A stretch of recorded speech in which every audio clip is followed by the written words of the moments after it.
A sabedoria divina. Visto como, na sabedoria de Deus, o mundo não conheceu a Deus pela sua sabedoria, aprove a Deus salvar os crentes pela loucura da pregação. 1 Coríntios 1:21, a paz de Cristo para todos. Sejam muito bem-vindos à lição 4 de jovens aqui no canal Denis Pereira Oficial. É um prazer ter você por aqui, pastor, dirigente, superintendente, coordenadores da escola dominical, líderes de departamentos, professores, alunos, todos que amam a palavra de Deus. Eu sou o diácono Denis Pereira, da Assembleia de Deus Belém, aqui em Campinas, São Paulo, e é um prazer estar aqui com vocês para mais uma pré-aula da Escola Dominical. Aqui no canal nós temos as pré-aulas para as classes de adolescentes, juvenis, jovens e adultos todas as semanas e um vasto material. É muito importante você dar uma olhada no canal, se inscrever, inscreva-se por gentileza. Isso, 1, 2, 3, isso, clica aí no botãozinho vermelho. Muito obrigado. Que Deus te abençoe rica e poderosamente. Muito obrigado também por você curtir o vídeo. Curta o vídeo, isso é importantíssimo. Que você curta o vídeo, dê like, clica no joinha e aqui nos comentários deixe aí a sua impressão sobre o nosso trabalho e fale pra gente também de onde você assiste as nossas aulas. Pega a sua revista, lápis, caneta e vamos fazer aqui algumas anotações sobre esta tão importante lição. Aqui na descrição tem todas as minhas redes sociais, você conhece melhor minha família, meu ministério, e links para você entrar em grupos de professores no WhatsApp e para baixar material de apoio em PDF também.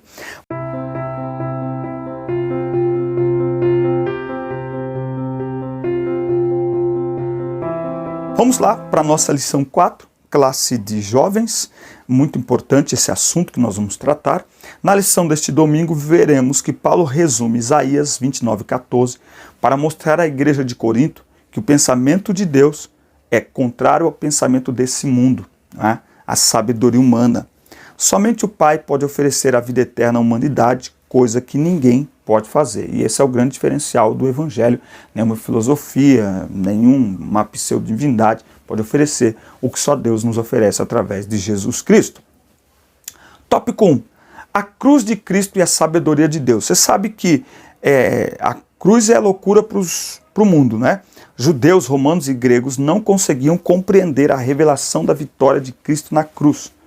A mensagem da justiça de Deus por meio da cruz de Cristo se tornou para os gregos, os romanos, em especial para os judeus, uma pedra de tropeço, não é? Então, como é que você vai entender um herói que deveria, né, mostrar-se sempre triunfante, não é? Se esse tipo de morte, não é, para os romanos, por exemplo, era algo destinado aos subversivos, aos piores criminosos, aos inimigos políticos, não é? Para os judeus a cruz era uma maldição. Então os judeus não esperavam que o Messias pudesse ser crucificado e para os romanos era algo completamente impensável isso, não é? Só que a vitória que Cristo veio nos garantir é a vitória sobre o pecado. A vitória que Cristo veio nos garantir é a vida eterna. Não é? Aliás, tem muito cristão vivendo como se não fosse vencedor, quando a Bíblia diz que nós somos mais que vencedores. Não é? Então, para eles, a morte de Jesus na cruz era humilhante, amaldiçoada e repugnante. De fato era. De fato era. Foi tudo isso que Jesus fez. Mas isso aqui é reflexo do nosso pecado. É isso aqui que o pecado é. Uma maldição, é repugnante, é humilhante. E Jesus sofreu tudo isso em nosso lugar. Agora, a cruz de Cristo, na verdade, ela é o poder de Deus para os salvos. Paulo escreve aos Romanos 1:16, porque não me envergonho do Evangelho. E é interessante porque Paulo é tanto um cidadão romano, para quem era inadmissível conceber a ideia da crucificação para um cidadão romano. Um cidadão romano não citava sequer a palavra cruz ou crucificação, porque um cidadão romano jamais seria condenado à crucificação. Jamais. Não é? Agora, a Bíblia diz, esse Paulo, que aí ele também é judeu, e ele era um fariseu. Então, como fariseu, como judeu, imagina como que foi a luta interna de Paulo para compreender isso, para chegar a esta compreensão. Mas por que ele compreendeu isso? Porque ele teve um encontro com Jesus, e por isso ele escreve: não me envergonhe do Evangelho. Ele tinha dupla motivação para ter vergonha do Evangelho, por ser romano e por ser judeu. Mas ele diz: eu não me envergonho do Evangelho. Por quê? Porque é poder de Deus para a salvação de todo aquele que nele crê.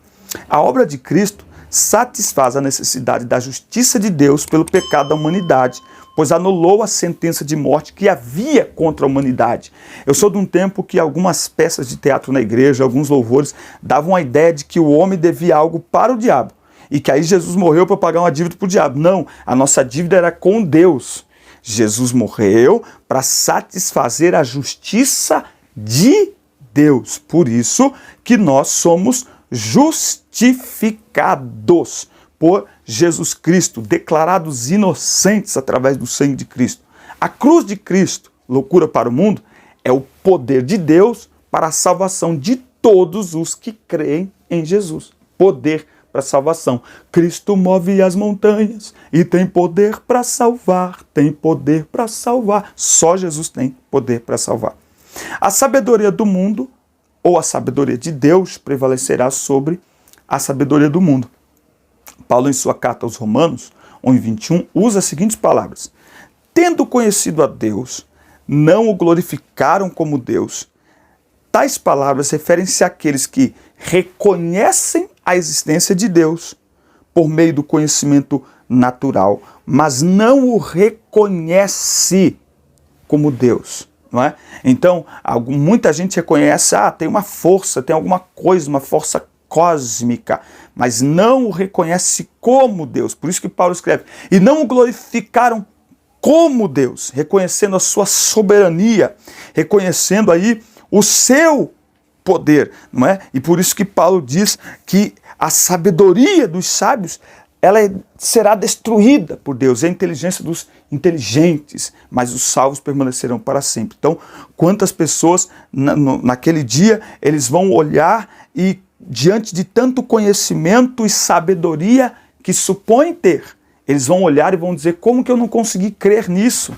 Como que eu não consegui acreditar numa coisa dessa? Né? É como você pegar a teoria do Big Bang, né? Quer dizer, a teoria do Big Bang pegou lá, imagina um caminhão de concreto chegando, descendo a rua, aí um caminhão de areia, um caminhão de pedra e um caminhão de tijolo descendo a rua. 4 caminhões, concreto, areia, pedra, tijolo, e os caminhões tudo descendo, e esses caminhões se chocam no meio da rua, e desse choque aparece uma casa, aparece um prédio. Essa é a teoria do Big Bang.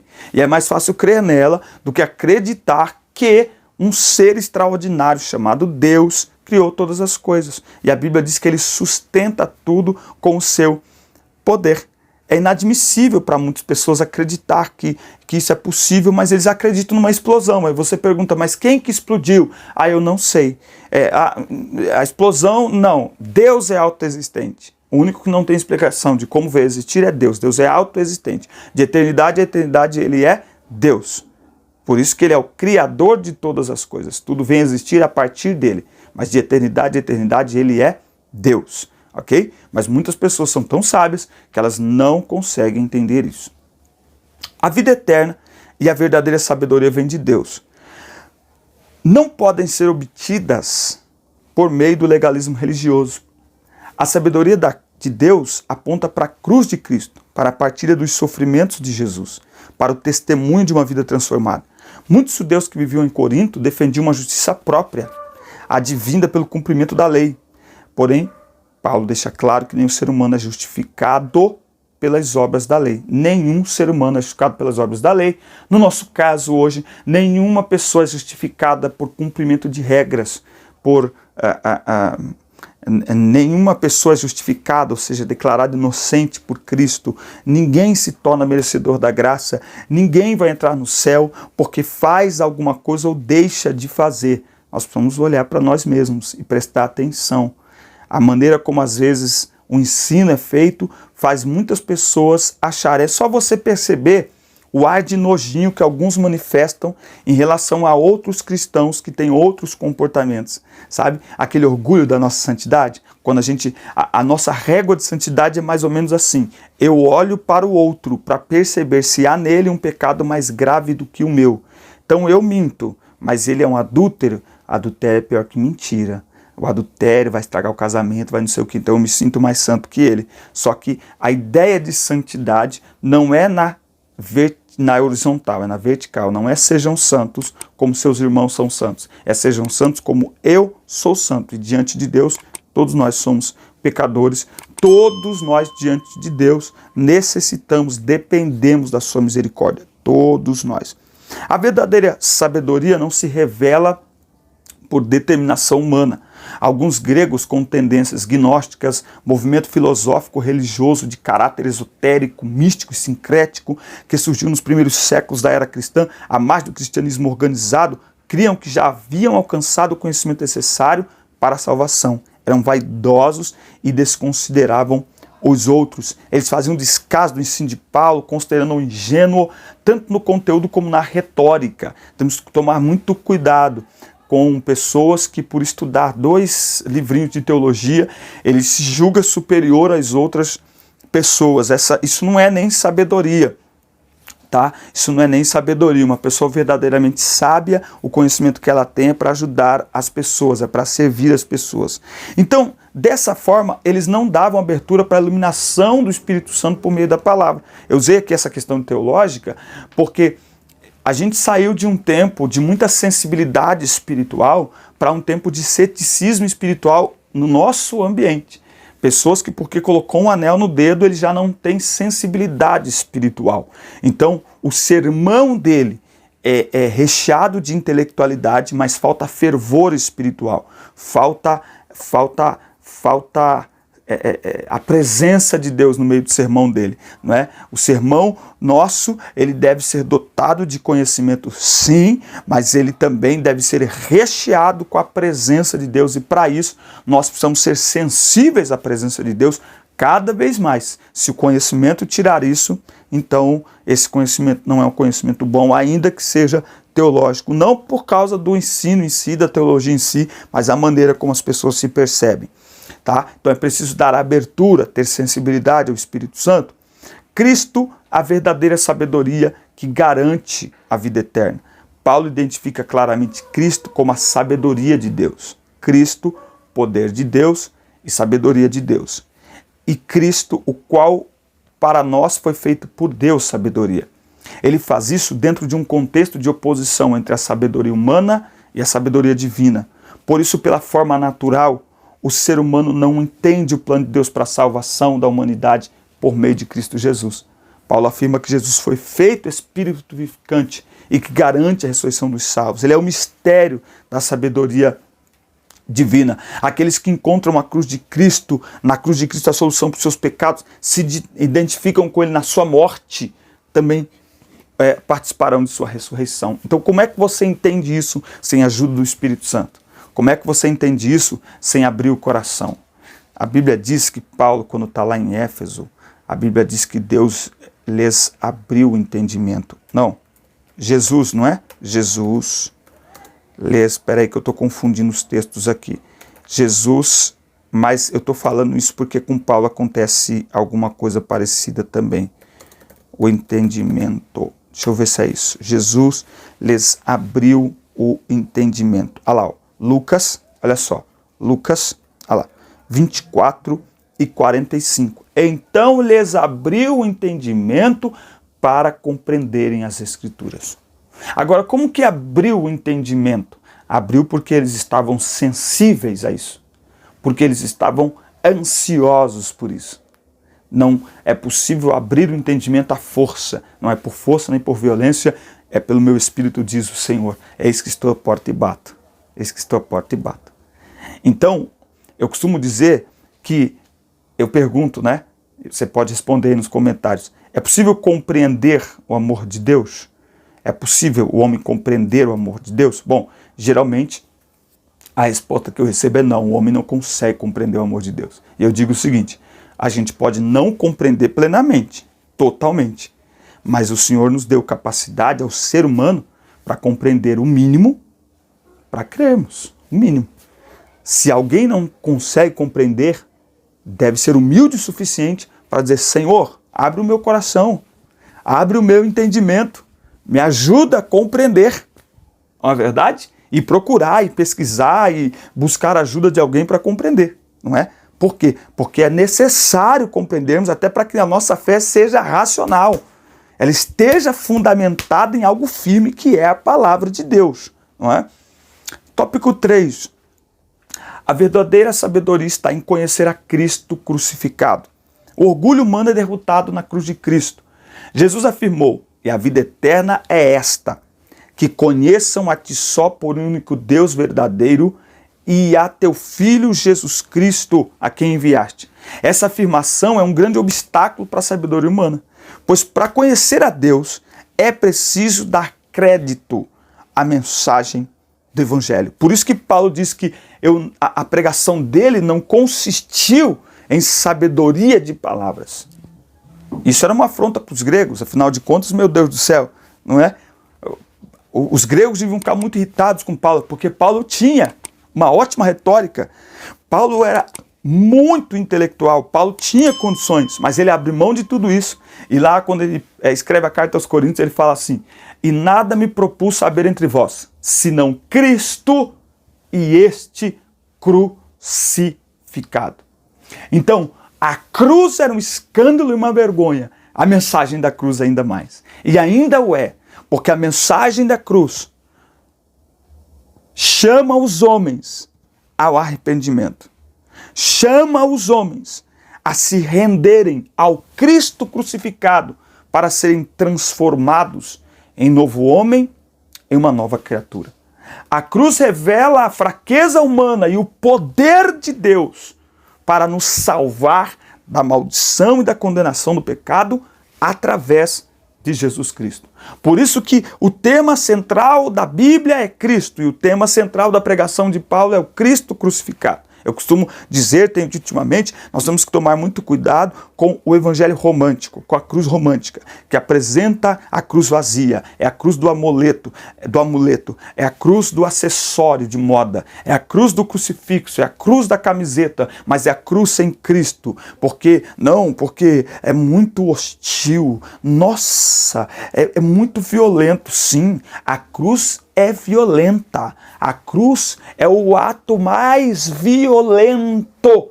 Não há nada mais violento do que a cruz. Porque na cruz, todos os nossos pecados foram levados por Jesus. Na cruz, Jesus se tornou pecado em nosso lugar. Você tem ideia do que é isso? O Filho de Deus, na cruz, se tornou pecado em nosso lugar. Ele se fez pecado em nosso lugar. Vamos ver? Ele se fez pecado por nós. Lá na cruz, ele se fez pecado por nós. 2 Coríntios, capítulo 5 e versículo 21. Aquele que não conheceu o pecado, Deus o fez pecado por nós. Deus o fez pecado por nós. Então, a cruz é o ato mais violento contra o pecado. Então, a sabedoria divina é vista como antídoto contra o orgulho e deve ser buscada com todo o ânimo. Então, a pessoa verdadeiramente sábia é aquela que reconhece que na cruz de Cristo e só na cruz de Cristo está o perdão para os seus pecados e, portanto, a garantia de vida eterna. Na cruz de Cristo. O homem verdadeiramente sábio é sábio e humilde o suficiente para reconhecer que precisa de Jesus. Amém? Paulo deixa claro para os crentes de Corinto que o homem jamais poderá alcançar a verdadeira sabedoria sem Deus, sem olhar para a cruz de Cristo. Por isso que nós precisamos voltar a pregar a cruz de Cristo. Ele faz uma afirmação reconfortante para aqueles que estão parados na cruz de Cristo. Mas vós sois dele, em Jesus Cristo, o qual para nós foi feito por Deus sabedoria e justiça e santificação e redenção. O salvo sabe que está protegido mediante a cruz e a ressurreição de Cristo. Todavia também deve estar consciente de que sua salvação só é possível enquanto permanecer na fé. É preciso permanecer na fé. Vamos ler? Hebreus, capítulo 12. Hebreus, vamos ler? Capítulo 12, versículo 25 e 26. Hebreus 12. Eita, colou a página aqui, ó. Hebreus 12, versículo 25 e 26. Vede que não rejeiteis ao que fala, porque se aqueles que rejeitaram o que na terra lhes falava não escaparam, muito menos nós escaparemos, se nos desviarmos daquele que nos fala lá de cima nos céus, a voz do qual moveu a terra, mas agora prometeu dizendo, ainda uma vez sacudirei não apenas a terra, mas também o céu. Então nós temos que tomar muito cuidado, uma vez que a nossa mente já foi iluminada pelo Evangelho. Nós precisamos permanecer firmes na fé. Nós precisamos continuar permanecer na fé. A glória da igreja está na cruz de Cristo, que a conduz para a vida eterna com Deus. Em vez de os coríntios se gloriarem em ser batizados por seus líderes prediletos, deviam se gloriar no Senhor, de onde vem a salvação e a garantia da vida eterna.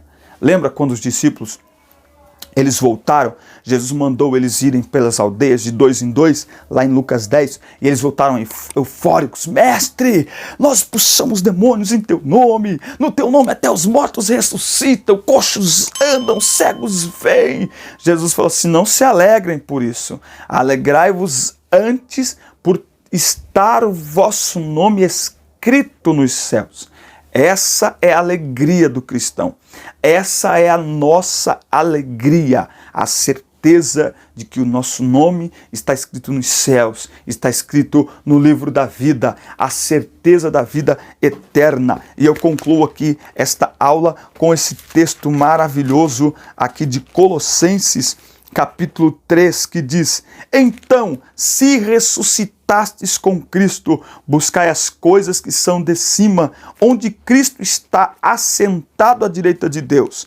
Afeiçoai-vos às coisas que são de cima, e não às coisas que são da terra, porque já estáis mortos, e a vossa vida está escondida com Cristo em Deus. Essa é a alegria do cristão e essa é a nossa esperança. A nossa vida está escondida com Cristo em Deus. Que Deus te abençoe, um forte abraço, que Deus abençoe a tua semana, assista, curta, compartilhe, inscreva-se no canal e até a próxima aula. Na lição 5 falaremos sobre o caráter da pregação de Paulo. Deus te abençoe, fiquem com Deus. Até a próxima semana.